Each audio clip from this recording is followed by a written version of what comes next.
The early lines for college baseball are out, and there's no surprise LSU is at the top of the list, and I'll explain why LSU is poised to repeat as national champs right here on the Louisiana Lunch Hour podcast.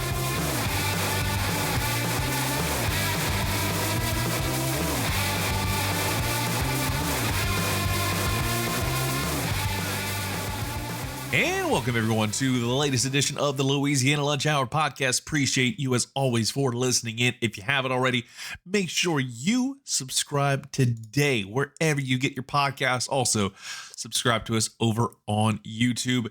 And this shouldn't be much of a surprise, if we're being honest. This is coming from betonline.ag. They already have projections on which clubs will be contending for a national championship once we flip over to the end of the month of May into early June. And it's no surprise that LSU is at the very top. The reigning, defending, undisputed national champions of college baseball. They're currently listed as 8-1 odds, the heaviest favorite.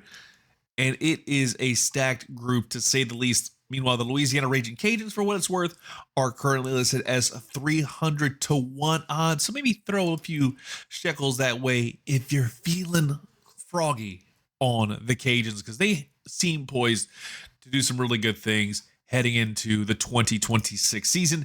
But obviously, LSU is going to be one of those where you are very much intrigued, especially as you start to really look into this team. Because the preseason polls are pushing LSU towards the top. One of the latest preseason polls that came out earlier on Tuesday, I should say, with LSU ranked second in the Baseball America poll. 17 players total were named to the Perfect Game preseason top 100. And it is impressive to see, especially when you look at some of the ones that made it, namely the freshman class that LSU has, because that's been the biggest talking point about this team. There is some great youth. On the freshman side, you've got Jack Ruckert, outfielder Mason Braun, catcher Omar Sarna Jr., outfielder William Patrick, and then you have some righties in Marcos Paz and Reagan Ricken. Those two are going to be interesting to see how they pan out for LSU. And that's not even counting some of the other guys that are in there that are underclassmen as well, and sophomores, Cade, Aaron Bede, hopefully I'm pronouncing that right, Cooper Williams, and fellow righties William Schmidt and Kassan Evans, and then Derek Curiel. Those guys have potential to be some high caliber picks. It's going to be intriguing to see how this team looks as they start off this 2026 campaign. I think they have a very good chance to do some really special things. Again, they're going to be starting off the season playing against some relatively easy opponents. It's not going to be all cupcakes. But if you start off the season, Valentine's Day weekend against Milwaukee, then you play Kent State, Nichols, and then you're in the Jacks College Baseball Classic against Indiana, Notre Dame, and Central Florida. I think those could be some interesting matchups. Then you're playing McNeese, Dartmouth, Northeastern in a weird kind of like a 4 or 5 day schedule. It's kind of wacky how that all works out. Then you play the Cajuns, Sacramento State. Like, you've got a fairly light, emphasis on fairly light, non-conference schedule to start things off. And then obviously you're going to get into the meat and potatoes of your conference slate. And that's going to be where I think we get more intrigued about what this team looks like. Towards the end of the season, you're going to be dealing with your former head coach, Paul Mainieri, in South Carolina. You're going to have to deal with that. Like, that's going to be out of the box. So you're going to be having to see your former guy come over.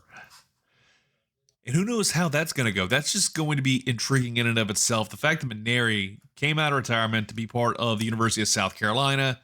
And I feel like this isn't necessarily going to be, the Nick Saban hatred that we've seen with the LSU-Alabama rivalry. I feel like there is some mutual respect for Paul Mainieri, what he's able to do, get them to a national championship. but I think everybody agrees that, he overstayed his welcome at least a little bit, right? He had so much potential towards the tail end of his career. And Jay Johnson basically said, hey, since you couldn't get it done, I'm going to go ahead and win 2 in the last 4 years. That is nothing short of impressive to be able to say, oh, hey, look at what I did. I'm blown away by the fact that Jay Johnson has won 2 natties in the last 4 years. And I feel like he needs to, get this third national championship under his belt and getting 3 in the last 5. Because I think that would add to his legacy, not just as LSU baseball's head coach, but just in the college baseball mythos. Because I would hate to be the guy that just kind of is looked at a lot like the San Francisco Giants back in the mid 2010s, where they only won every other year. It's just something that sticks with you. But saying, hey, you got 3 and 5, 3 national championships in 5 years in the SEC, in this new era of NIL ball and all this stuff, that would be a massive feather in the cap for LSU. And I think they are poised to do that because they've got a lot of youth on their side.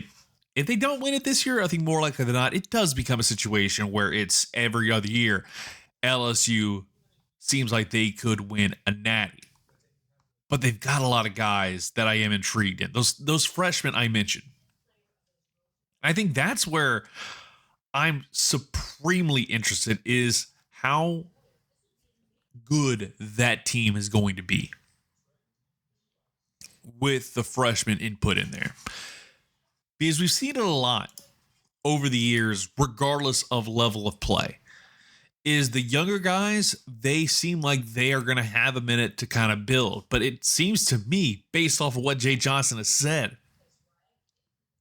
a lot of these guys, they're ready to go right here, right now. They're not going to waste time, and they're going to be thrown into the fire. And again, they're going to have a very, interesting run up. They're probably going to lose some games that they shouldn't, but we're not going to fret. I think it's once you get into April, that's when you're kind of like, what the hell's going on? Because you start off conference play, you play Vanderbilt, like right out of the gate, your conference opener is going to be a barn and burner, a rocket buster, if you will. Then you got Oklahoma and Kentucky, but then you have Tennessee, Ole Miss, Texas A&M, and Mississippi State. That's all in the month of April. Then South Carolina, you wrap up against Georgia and Florida. I think Georgia's obviously not at the same level as a lot of those teams at all. It's very much a Sesame Street. One of these things is not like the others. But there is a lot of intrigue around that March until May. Because again, it just feels like you have to handle business in that time frame.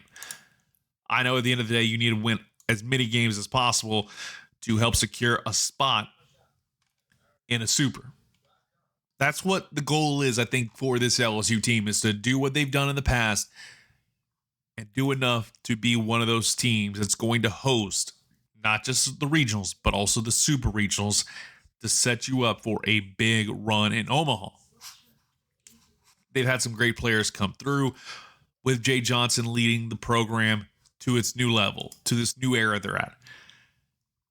I think with everybody that they have in place, if they can get things done and be set up for success in conference play, if they can figure out their lineup,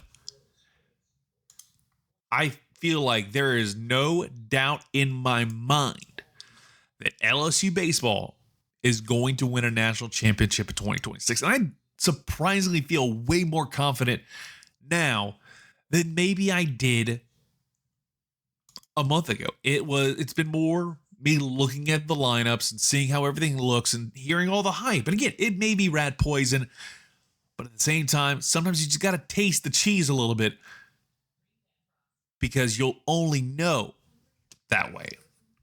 I am just very, very interested to see how things go for the LSU Tigers in 2026.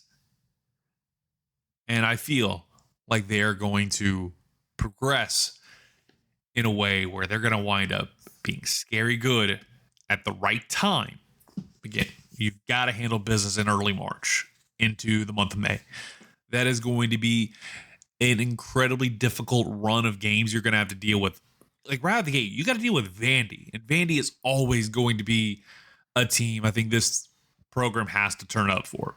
I know Vandy hasn't necessarily been at the same level, but at the same time, it's Vandy. Like I am always going to have at least some respect for Vandy, even though I can't stand the fact that that game's going to be at Vanderbilt. So I know when I'm listening to the game while driving around town over the course of a weekend, I'll be hearing that Vandy Whistler, he'll be at it again. That's the one thing I can't stand is watching Vandy baseball and hearing that whistle. I'm not even going to try and replicate it. But if you've watched SEC baseball over the last decade or so, I'm sure you've heard that and you're sick and tired of hearing that noise.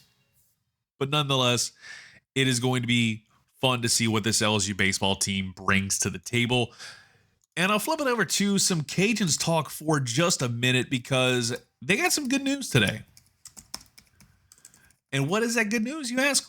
Well, it's Fitzgerald West Jr. He is going to stick around. He entered the transfer portal not too long ago, but wound up announcing today he's going to go ahead and jump back out of the transfer portal and stick around with the program. He's sticking around with them, and they're getting closer to filling their roster to the 105 player limit.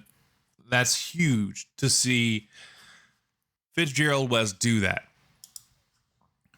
Because at the end of the day, it didn't feel like he was going to stick around. He was one heck of a player for the Louisiana Raging Cajuns after this season. He looked good. But at the end of the day, the amount of talent that he had, I'm surprised he didn't get picked up. Again, Fitzgerald West was a pretty good player on that front seven. Getting a big ugly like that is huge. Huge. Seriously. He played in every game this past season, 2.5 tackles for loss, 1 sack, 22 tackles on the season, and had a career best 5 tackles against Texas State and Marshall in his redshirt sophomore season in 2024. And then 2025, he was more of the same. He looked pretty damn good this past season with 5 tackles against South Alabama on November 1st. In total, he played in a good bit of ball games defensively, and he had 2 sacks. He had 23 total tackles, played in every game. Didn't start in every one of them, but he still was a solid piece of this front seven. And if he can continue to be that way, I feel like this Cajuns program is going to get better. And I'm hoping they get better. And this Cajuns team, they've gotten some good, players out of that transfer portal. They got a player that came out of Howard, all-purpose back Anthony Reagan. Wound up getting a player from the state of Texas, Tito Chicory. He transferred over. They're getting guys that are going to make some interesting plays. They're going to make some big-time players out of these guys. Princeton Malbrew, another player that was from LCA. He was at LSU, transferred over. Made the trip back over across the basin. He's going to be a great piece when it comes to the front seven. Project Stewart, a transfer from Tarleton State. Again, FCS level, sure. Then you also have J.C. Mitchell from Destrehan. He made the jump over. You have some really good portal players that the Cajuns have. Do I think they're going to make a massive leap? Not necessarily. I think we're just going to have to give it some time.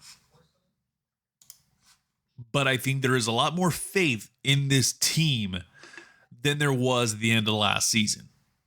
Again, maybe it's just the optimist in me, but I feel like there's a chance where we're going to see some special things in 2026 for Coach Dez and this Louisiana Raging Cajuns program, because it'd be difficult to get some of these guys to come aboard if there was a lot of doom and gloom surrounding the program, I still think the hot seat on Coach Dez is still warm.